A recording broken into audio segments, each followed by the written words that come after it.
po for commercial usage po ito.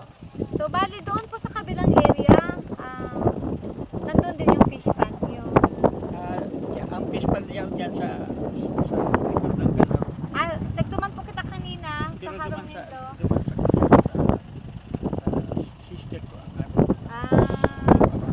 Separate po yun. Doon sa pinuntahan natin kanina, separate din yun. So ano po, may ano po doon ngayon sa fish pond? mayroong tilapia. May tilapia doon.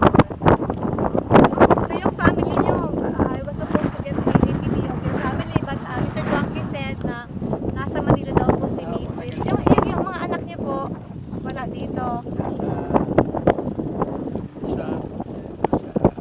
nurse.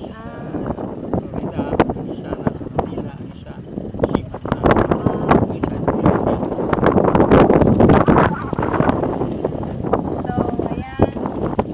Kanina hindi ako nakatulong ng mga yung mga makikita naman po doon sa video kanina yung mga ano klaseng mga pananim meron doon sa kalikod ng bahay si Mr. Duangki. Kaya hindi naman siguro kailangan isa-isahin na kasi kilala naman yung mga nandoon meron ka doong yung bakante doon na lote na being tilled. Ano po yung for sweet corn. sweet corn po. Opo. Okay.